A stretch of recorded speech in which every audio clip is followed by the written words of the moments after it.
Tonight we are hearing from the man who will challenge Governor Jay Inslee this November. Good evening, I'm Mark Wright. I'm Joyce Taylor. So Jay Inslee and Loren Culp have both advanced to the general election. Several counties released additional ballot counts today, and the Democrat and Republican have received the nominations. King 5's Chris Daniels joining us with one-on-one interview with the Republican gubernatorial candidate. Loren Culp says he's ready for the fall.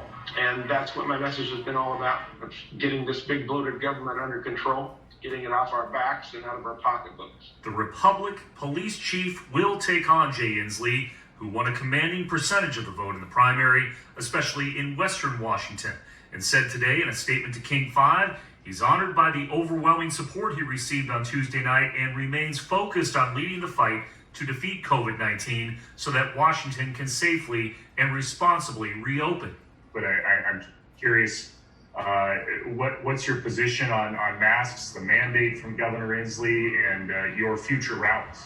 But this is the same Jay Inslee who's released thousands of prisoners from our state penitentiaries, two of which have committed murder since they've been released, and multiple crimes. A lot of them have reoffended, and that falls right in the footsteps of Jay Inslee. And he wants to talk about me endangering people by letting them make the free choice to come to my rally and wear a mask or not. So how do you feel about wearing a mask? If a store requires a mask, when I go to it, I put on a mask. If they don't, then I don't.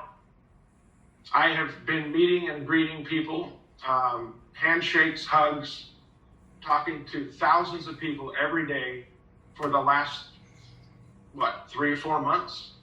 If anybody's going to catch COVID, it would be me, right? Our forefathers have to be rolling over in their grave right now, knowing that they fought against a world superpower to free this country. And now in 2020, we have a governor that is telling each and every citizen, you put on a mask and you don't take it off until I say there's a virus. Culp will also have 3 months to talk about an economic plan. Putting together a budget for a state is different than putting together a budget for your police department, and the state is what's the difference? They're bigger numbers. That's all.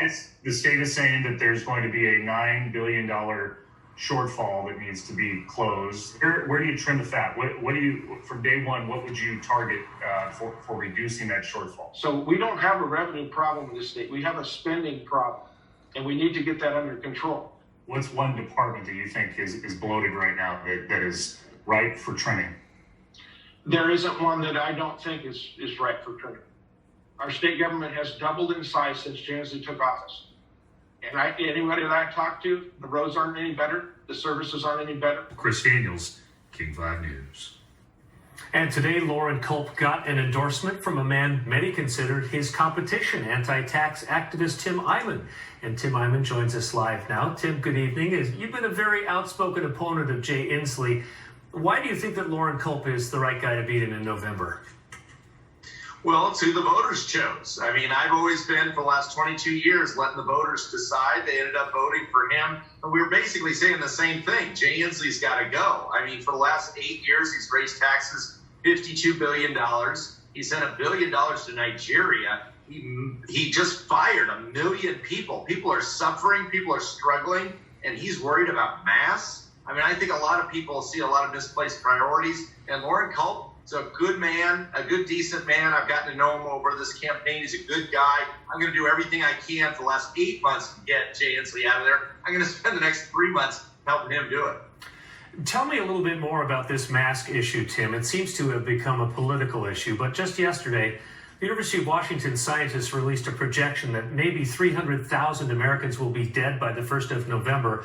But 70,000 lives could be saved, they say, if 95% of Americans wear masks. So given that, how can a candidate for governor of this state say it's optional and a personal right?